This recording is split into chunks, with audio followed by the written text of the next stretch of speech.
Welcome to the Everything After Podcast. I'm Rob, and my guests today are Ellia Bisker and Jeff Morris of the indie goth folk band Charming Disaster, who are performing this week at the Foundry in Cleveland. Thanks for being on the podcast. Thanks for having Yeah, it's us. great to be here. I can't wait to see the show tomorrow night. You cited writer, costumer, and artist Edward Gorey and filmmaker Tim Burton as inspirations for your style and flair. The animated music video for your latest release, Time Machine, off the new album Double, looks like it was directed by Tim Burton himself. It looks fantastic. You've Oh, thank performed you with so much. circuses and in cemeteries and with storytellers and comedians and puppets. I'm heartbroken in a way that I'm just discovering your music now, but I'm glad that I am nonetheless. My first question is multi-part. When do you expect the team behind Netflix's Wednesday to call about getting you on the soundtrack? I wish they Why, would. oh why, were you not only on the soundtrack but in the film Sinners? And also, are you in fact vampires? Because I think Oh, you have to tell me if you are. But then again, I've already invited you in, haven't I? That's So- correct. those are excellent questions to start with. Um, in reverse order, I guess. We cannot disclose our vampire status. That is confidential. Mhm. But we will just tell you that we are 400 years old. So, you can like do the math on that. Yeah, I'm 450. 400. Yeah. Um, Love it, love it. I have seen Sinners. Jeff hasn't yet seen Sinners, but I mean, I'm willing to go see it again just so he can go see it because oh my gosh, so good. So good, right? Yeah, can't wait. Please, no spoilers. Yeah, so Um, good. But oh, like it just like I started listening to your music this afternoon and I'm like, this should be in the center. This should be on center. You guys should have been in the vampire folk band on Centers, honestly. You really Yeah. should have been. that's a great gig. That's a great gig being in the vampire There's folk. there's You know, always the they're sequel. here You for got to that. be in the vampire Yeah. folk band for the sequel. You guys got to call the Ryan Coogler's people and get that going because Yeah, if anybody's listening to this podcast and you're connected with Ryan Coogler's people, please let them know Yeah, about we're us. available. Yeah. yeah, got to make it happen. You guys would be perfect for that. um, Uh, and Wednesday, right? Sure. yeah. Yeah. Yeah, again, if anybody's listening to this podcast and is pals with the music supervisor for Wednesday or wants to Or any show, really. yeah, I think we can fit in a lot of yeah, contexts. we have a lot of songs. We do. Yeah. 450. Well, I just love how theatrical you are in your performance of your music. I think that that's just so incredible, and it seems to me um, like a lot of bands are realizing that it's more than just playing songs in front of an audience anymore. That you have to kind of put on a bit of a theatrical show. It seems like, and maybe that's not new. I mean, there's been theater in music for a long time, but it Sure. also seems like um, at least in the shows that I'm seeing, that there's just a much more pronounced focus in relating to an audience by interacting with them in some form of it's almost a stage play more than it is a concert anymore. Hmm. Mm. Well, we are influenced by the vaudeville kind of aspect of musical performance, and that's very important to us. And like, the dramatic flair. Yeah, you're putting on a show. Yeah, and Yeah. since there's only two of us, we try to do as much as we can with what we have, and putting on a theatrical type show is part of it. So we're trying our Yes, best there. I think that's fantastic. And so tell me a little bit about how you got started, if you wouldn't mind. And I mean, I've cited some of your influences for your style and your flair, but you said, of course, that you're influenced by vaudeville and some of the other, uh, you know, you've been around for a while, 450 years. Yeah, You've been we've influenced done a by a lot of lot of stuff. different styles. Yeah, But you talk a really little bit have about your musical influences as well, and how you got started as musicians, if you wouldn't mind. Well, my earlier band called Cotorino was playing in a bar, and that band I was the band leader of, and it had 6 to 9 people in the band at any given time, and that was my main musical project. And I just finished a set, and someone came up to me and started talking to me about music. Oh yeah, that was That was me. you, right? Yeah. So at the time, this is 13 years ago now. I also had a large band of which I was the band leader, songwriter, front person, and when my band was called Sweet Soubrette, and when I caught Cotorino at the bar that night, just sort of by happenstance, I really dug the music. I really dug the songwriting, and I felt a kind of kinship because my band composition was kind of similar in that there were strings and horns and keys and drums and bass, and it was a kind of parlor rock sort of musical aesthetic with like uh, very like uh, I don't know how to put it, sort of dark cabaret-ish, Lush lush arrangements. Yeah. And so I really like felt like just a sense that Jeff and I had a lot in common musically. So I struck up a conversation. And I thought, great, here's another band that we can share the stage with. I know, and Jeff had some crazy idea to try to do a show where like all of our band members were on stage at the same time. And the thing about having a large band is it's a nightmare to like herd all the cats. It's just like so much wrangling of people. And I was like, yeah, that's fine. But like, what if we started like a 2-person thing? Just the two of us. We could like rehearse as much as we wanted. And I said we should try writing songs together, which was not a thing that had ever occurred to me to suggest to anybody else ever. It just like popped out of my mouth, and I don't know I what was like, possessed me. Wow, I'd never written a song with anyone before. So we had a meet. I got to see her band like the next following week, and then we had a meeting. And then he was like, "Oh, I get it. Yeah. This does make sense." And then we had our first band meeting, and then we started writing our first song that very night. That was Ghost Story, and we've been kind of off and running ever since. This band subsequently eclipsed the other bands because it turned out having a 2-person project was so nimble, and it was so great as we were writing a lot of songs, and when you are prolific, it's really hard. It's very frustrating when you can't get your band together very much because like you have new material, but it takes a while to get good enough to play it out. And so we were able to just like get together all the time and work on stuff, write stuff, practice stuff. And now 13 years later, the Charming Disaster kind of ate the other bands. And 2 people can fit into a car pretty easily and play in a variety of venues. Turns out. I think you left a 0 off of that. It's 130 years ago. 130 years, that's right. And eating the other bands, that's also very literal, Oh, I would say. I wonder why you didn't convert them into vampires, but No, but their souls are within us. We do still rope in those musicians into our recording sessions, and so like you will still hear Cotorino and Sweet Soubrette musicians on the Charming Disaster albums here and there. That's awesome. That's awesome. I'm curious. It was such a large collaboration, and you said like you just sort of outlasted this entire sort of musical venture. But the two of you, was it just a kinship from the beginning? Did you just feel this connection right away? Very much so. It was really easy to do. We had a really the night that Jeff came and saw my band after I'd seen his band, we had this really long conversation at the bar about dead cats, like our own our own departed pets. But it was like when you can have like a dead cat conversation with someone right away, like you really know you're on the same page. Yeah. And in fact, like I mean, it's sort of a funny thing to say, but in fact, like that conversation touched on a lot of the stuff that is part of our songwriting and our whole aesthetic, like meaning mortality and a kind of dark humor, a kind of like gallows humor. Yeah. And so I don't know, it was very apparent from the start that like we shared a certain, I don't know, sensibility.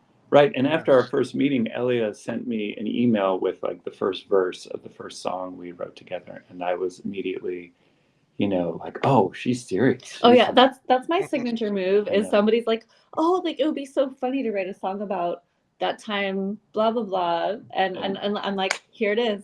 Like, so call your bluff. She really made me up my game a lot. And I'm still running to catch up. Yeah. Oh, I don't think that first song wasn't about your dead cats, was it? Did you write a song about your dead cats? No. I never did write a song about our dead cats. No, the first song was Ghost Story, which is about a living woman who is in love with a ghost, which was like the first thing we wrote down on the list of things it would be cool to write a song about for this new project we're starting. Right. Because we had this idea that it would be neat to really lean into the two voices thing, both as a musical device and as a narrative device. And so like, well, what if you have two characters who maybe have like different sides of the story to tell? Like, what are some like scenarios that would be fun to explore? And so it was like, living women in love with a ghost.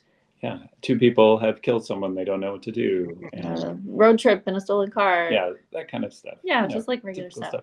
And I love the macabre style behind all of your creations. And I think it's incredible. It's funny because like our other bands were not so macabre, but like not at all. But it's such a natural place for me to be in that zone, and like just I don't know, it's just where my sense of humor. Yeah, we wanted to tell stories where there was trouble going on, some sort of trouble, and it's usually dark. Yeah, usually there's something's somebody's dead. Yeah. And we're both band leaders, so there's no way that one person is going to like take back seat and like just sing backups, or like, oh, this is your song, and like you sing that and I'll do hand claps in the back. But we both wanted to be active in pretty much all the songs. Yeah.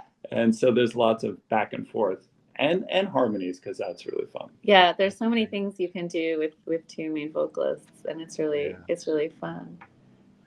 And I'm a huge fan of folk music, and I love how versatile it is. And it feels to me like it's really having another moment right now, between, the Bob Dylan movie and, like I said, Sinners. Just a lot of sort of stuff that's coming out that's really folk forward.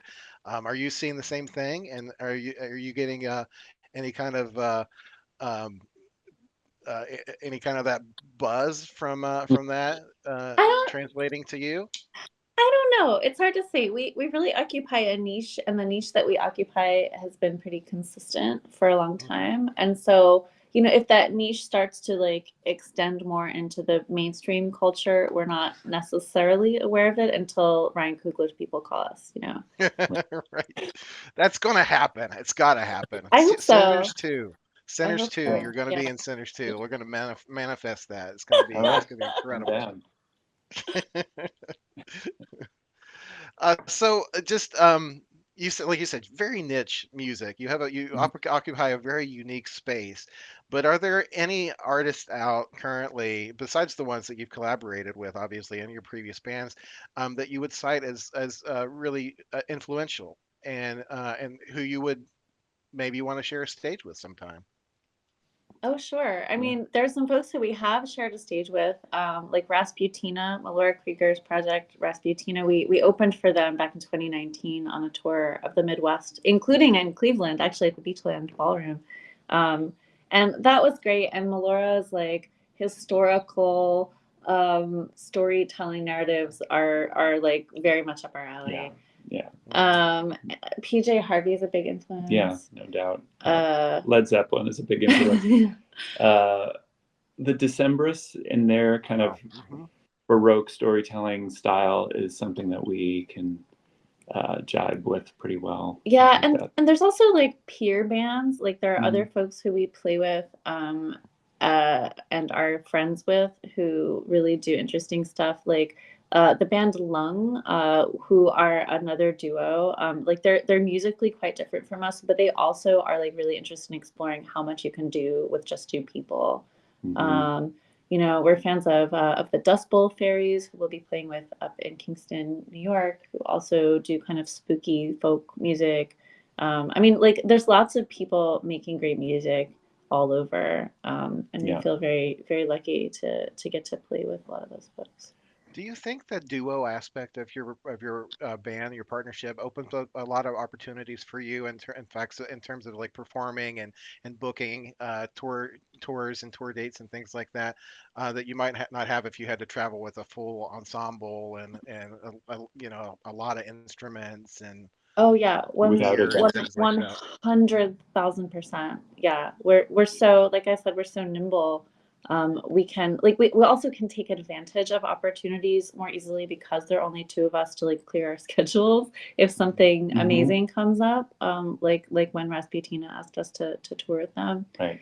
we can play a variety of venues, whether it's a occult bookshop, a Taxidermy store. yeah, mausoleum, or the Beachland Ballroom. Yeah. We can fit into a lot of spaces, and Yeah, even on this tour, we've played some more intimate spaces, and we played some like bigger concert halls. And in St. Paul, we played a place called the Amsterdam Bar and Hall, which was like a pretty big room. And like we can fill it. Like our music is big enough to fill it, but we have a small footprint physically, Mhm. which means our setup and breakdown is pretty straightforward. We don't have a drum kit. So like we make a great opener if Yeah. you have a complex setup as a larger band, because like the Decemberists. yeah So- if you're listening, Colin, Yeah, yeah. Yeah, You only take up a open couple for- of small seats in the back, and then you got a ukulele, and you're not Yeah. going to take up a lot of room on the bus. Like you guys Yeah. could just like tag on, We have no our own problem. wheels.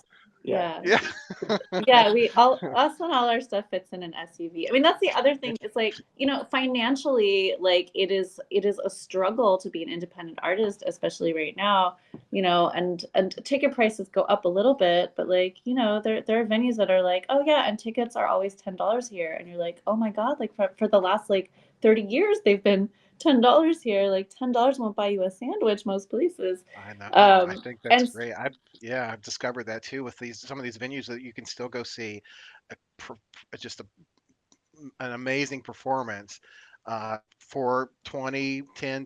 20, 30 bucks, and that's Yeah. almost unheard of. Yeah. I feel like I need to spread the word about that. Like, if you don't have to pay, you know, three figures, four figures for for tickets to see a show in an arena. You can go see some really incredible stuff. Oh yeah. oh In yeah, some and of these then smaller if you're not halls. spending a lot of money on the ticket sales, it's polite to buy a lot of merch. I'm just gonna Buy a put lot of that there. merch. Yeah. Absolutely. But it means, as a duo, our overhead is low. Like there's not a lot of Mhm. mouths to feed, and so it means that we can afford. Like there are shows that we can't afford to do because of the travel costs, and like that's become a realer thing as we've gone along. We Mhm. understand better like just what it costs for us to like get to a place and do a thing.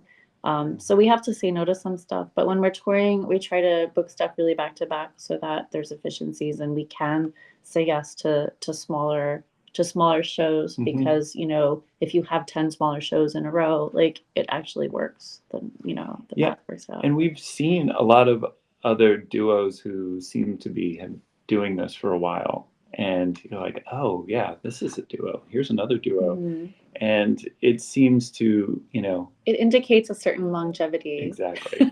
They've figured out how to make a lot of sound with two people, and that enables them to continue. Yeah, there's a duo called Frenchie and the Punk, who are based in the Northeast in the Hudson Valley, and they do a lot with two people. We just played we played at the Chicago Steampunk Expo with a duo called Bellhead out of Chicago, who also do Yeah. a lot with just There's two the people. Like and like, Bite out of oh yeah, Columbus, yeah, Ohio.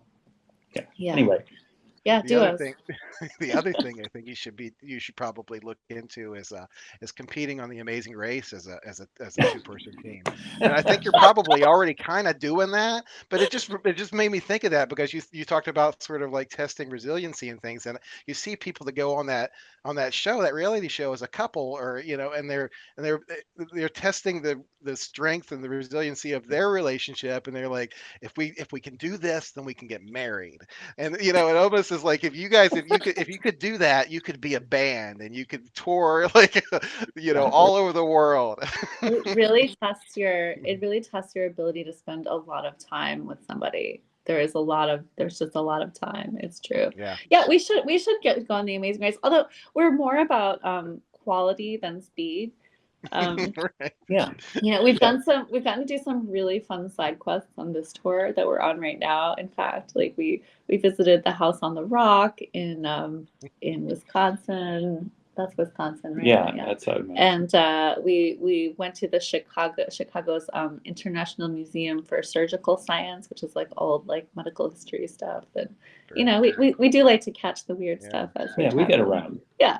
Your vampiric superpowers might give you an unfair advantage, but we'll kind of keep that on the down low in your audition video. It's a mixed bag because the sun really burns. Oh, well, that's true, right? I've heard that there's like a really high SPF that Yeah. vampires A can lot of wear. zinc oxide. Yeah. There's a Yeah. lot of stuff that you can do to Yeah. And you to wear a big overcome hat that. and that helps a lot. Right, right. For So kids. you've brought it up. You've talked about like you're just sort of your nimbleness to be able to play a lot of different sized venues, but also a lot of just really different and unique venues. And I mentioned that you've played cemeteries and circuses and like macabre bookstores and things like that. Mhm. You've played the Edgar Allan Poe Museum. So you've been in a lot of really interesting places. Could you share a story or two about just one of your most favorite, interesting, unique venue and sort of an event that you were able to play? Well, I have one little thing we could say. Here's a tip. It's really tricky to sell merch at the fetish club because people aren't wearing pants to put their money And in, they and don't have any they pockets. don't have any pockets, and they can't I love carry it. their merch around usually. So Yeah. that's one tip. Yeah. And another tip is if you're playing a former cement mine, um, it's gonna be really wet in there because it's limestone and the water just like is always it's like trickling through the rock above you, which means that it's always basically raining. So you might want to bring like a pop-up tent or something to protect your gear, An umbrella. an umbrella or big hat, or just like play unplugged because you might electrocute yourself. Hmm. That's a pro tip. We played this mine twice, mind you. Yeah. Pro tips. I'm sure you were much more prepared the second time. Were we? Were we? The fun thing about the mine is also so like they back when they were taking limestone. This is a place called the Widow Jane Mine in the Hudson Valley of New York. Um, when they were taking limestone out to turn into cement, they would pump the water out. But since they're not using it for that anymore, it's like filled back in with water, which means the place where you perform right behind the platform is this vast subterranean lake, which is terrifying to stand in front of because like in my mind the whole time there's like a giant tentacle that like emerges from the mysterious depths and just like Yeah. pulls us in. Yeah. They're not sure how deep that thing is yet. They haven't All been right, so able my to. question is, were those two gigs far enough apart that you had forgotten all the craziness that you had to put up with there Yeah. and thought it was actually fun, so that you accepted Something to like do it that. again, or were you're just, game for It, anything? I mean, it was fun, and the acoustics are really unique, Amazing. and so like it was definitely worth doing once, and then it was definitely worth doing a second time, and then like after the second time, we were like, all right, we've like really played the heck out of this mine, like maybe we're good on the mine, but it was a great experience. Yeah. Wow, that's incredible. Okay, and so fire eaters and circus performers and things Mm. like that. Like you've been on stage with some of these acts as well. Yeah, those Have are you our Oh, have you friends. have you ever singed an eyebrow like gotten too close to the flames, too close to the action, so to speak? No, no. no. I mean, They're very safe. it was so it was a real highlight of that year when we got to MC a fire show at Coney Island, and we were like, guys, like that we're not like fire performers, right? And they were like, no, no, we know, like it'll be great. But we did come up with some fire bits so that we could like kind of like Yeah. participate a little bit. Yeah. To like, stall for time as they're getting their kerosene ready or whatever it is they're Yeah. doing. So we had like a creme brulee torch on stage. We roasted a marshmallow live on It was stage. very Very exciting. exciting. And we did a dance with sparklers. Yeah. That kind of stuff. Wow, that's so cool. That's so cool. I love it. Meanwhile, there are all these people doing like actual, like real crazy death Lighting defying, themselves like on fire. eating fire, and like they're all like aflame. And we're like, we've got sparklers. I love it. That's so great. little did they know they were performing with a couple vampires. Yeah, Yeah. the I'm spark gonna was keep on that filled. shtick, by the way. I just keep mine in the vampire thing, but please tell me a little bit about this album that you just released, the double, and you're touring that album now, right? Tell me about the tour and about the album and some of the inspiration behind it, Mhm. and what are your favorite tracks off of it? Oh my gosh, it's hard to have a favorite track, Yeah, they're all favorites. but there are some that are especially fun to play live, and Mhm. we've been really like getting to explore that because some of the tracks on the album are songs that we've been playing live for a little while, and others really not until this tour have we been playing them out. Um, so I would say Trick of the Light, which we've been playing out for like, I don't know, 6 months probably, more or less. Mhm. That was really fun. And that is in fact a Dracula inspired song. So it fits right in with your vampire There you thing. go. Um, New Moon has also been really fun to start playing. Yeah. That one's Yeah, that's Yeah. really fun. Gang of Two, which is about two, I guess, two Carnival Criminals. criminal cons, like Mhm. winding up in jail over and over again, and Like you they're do. bound together. That's really fun. It's got a lot of time signature changes, which is fun. Yeah. Time Machine, speaking of time, Mhm. is fun. I love that one. That's great. Like I said, I love the video for it. It's just so incredible looking. Oh yeah, yeah. Who did the animation on that? Summer Perks. Summer Perks directed that video and came up with the concept, the visual concepts for it as well. Looks so good. Along with Zalman Zuckerbrand, That's right. who helped with the storyboarding. I mean, I think it should be a Tim Burton movie. It's not, but it should be. Like it should be Should like be. one. Yeah. Yeah. Well, so Summer Perks is a recent graduate of Florida State University's film program, and she's a rising animator. Like, Yeah. she may well be the next Tim Burton. Who knows? Right. She's a You guys powerhouse. need to do a full length movie with her. Maybe that's Yeah. how you get. Yeah, do that. We're I ready. mean, We're ready. It's very expensive to do full length animation. Yeah, it takes a Yeah. long time. Like even a short music video like that is like it's so much labor. It's crazy how much labor it Right. is to do animation. How involved were you in that process? Like ish. We had like a sort of initial brainstorm check-in meeting, and then we had a few like check-ins as it developed. So it wasn't like a shock to us how it turned out, but like every time we had a meeting, it was like, oh my God, this is the coolest thing we've ever seen. Yeah. So, what's the coolest stop on your tour for this album? The one you're most looking forward to? Oh, I don't know. What is the cool? Like they're it's all the whatever the next coolest. stop Yeah, is. whatever the next stop Yeah, you're is. supposed to say Cleveland, but I know Cleveland. you're in Lansing today, but you're supposed to say it's Cleveland. I mean, it is Cleveland. Yeah, so we love playing Cleveland. We've played Cleveland a bunch over the years. Mhm. We played the Whiz Bang Circus Theater and the Whiz Bang Tent during the Border Light Fringe Festival. We played the Beachland a couple of times, and a couple other smaller places. And Cleveland audiences are always great. Always great. Like we there's like a critical mass of weird stuff in Cleveland, it seems, and like interesting people who want to see interesting stuff. So we're always excited to come back. We're gonna stop by the Buckland Museum of Witchcraft, not far from the Foundry, which we're looking forward to. And we're playing with two awesome bands. Yep. One of them is Super Secret Cult Band. We're based here in Lansing, where we are now. So we're going to play with them tonight. And then they're going to follow us to Cleveland tomorrow, which is really fun. And the other band is called Cowboy Princess Brigade, who are delightful. And it's just going to be such a fun bill. Sounds like a great show. I can't wait to see it. Like I said, I'm really looking forward to it.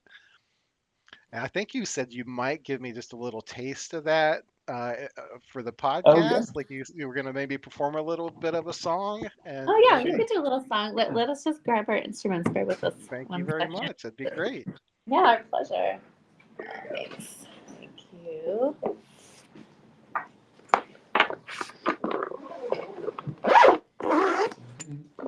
What do you want, play? Something short. Without too much finger picking because my nail.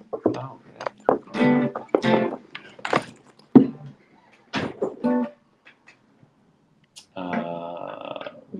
How about Could do Time Machine.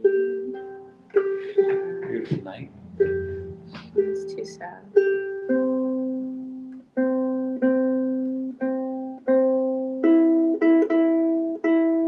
Can you tell me a little bit about your instruments while you're thinking about the song to play? While you're Sure.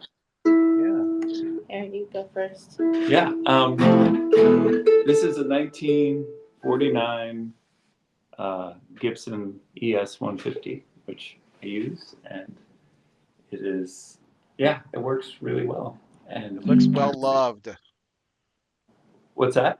It looks well loved. Oh It yeah, looks like well it. loved, definitely. Yes. Yeah, I don't have to worry about keeping it pristine or anything. I got it pretty beat up, and that was a big I plus love it. I because love the look of it. I think it's great. oh yeah, it plays really well. I got really lucky getting it. It's so beautiful. I love that guitar. This is my ukulele. It's a custom build by a maker named Peter Herney, who's based on the West Coast. His company's called Pohaku.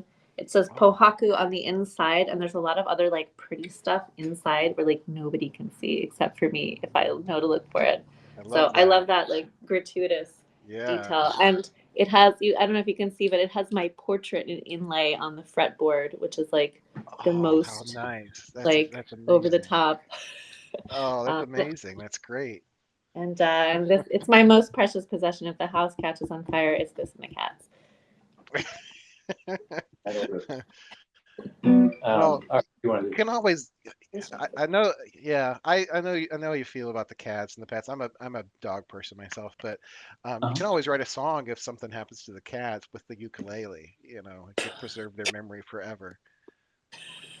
Wow. So I'm not letting the cats listen to this podcast. get the ukulele first. Is what I'm saying. No, I can grab all three. I've got a backpack for one cat. I've got the case for the uke, and there's a hand case for the other cat. We can get everybody out. It's All right, good. That's good to hear. Yeah, it's not Sophie's choice. Okay. Everything's happening at the same time. Count to 10 backwards. Focus your mind. Picture the hour, day and the year. Until tomorrow, yesterday's here. It's not too late to change the past. The future, it won't last. Let's just embrace the paradox. This moment's all we've got.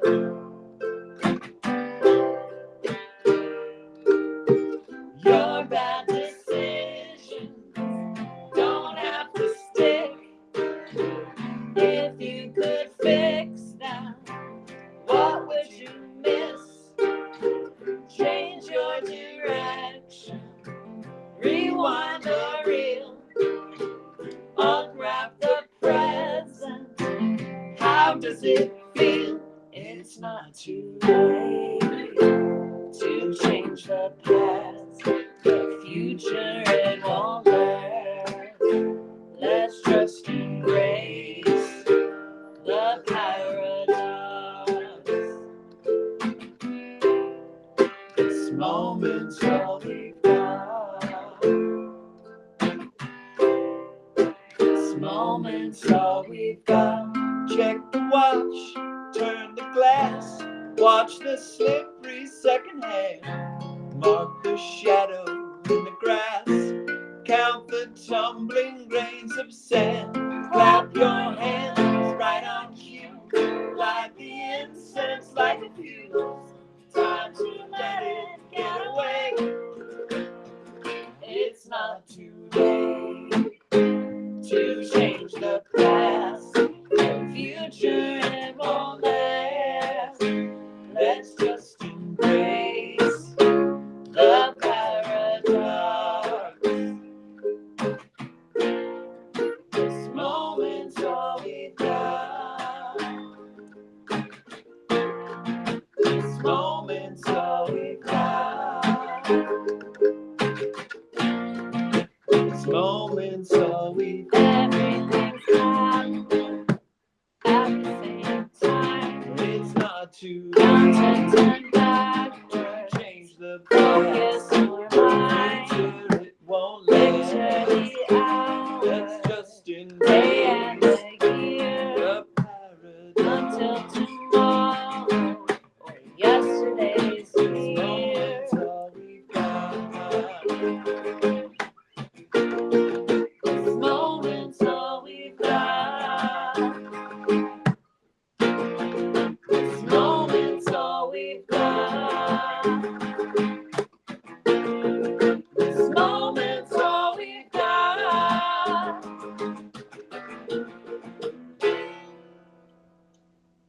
Oh, guys, that was incredible. Thank you. That was amazing. Ah, thank you. Yeah, I So that love was Time Machine off of our new album, The It's a Double. great song. I love.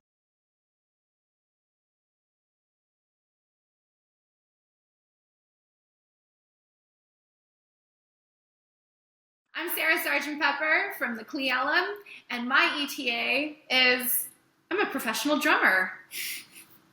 It happened. It got manifested. Yeah. Hey, I'm Ian Lee from the Cleellum. My ETA is I write songs, and I write them for you, the people. All we got is each other. Dig our songs, because they're for you. They're not for me. They're for you.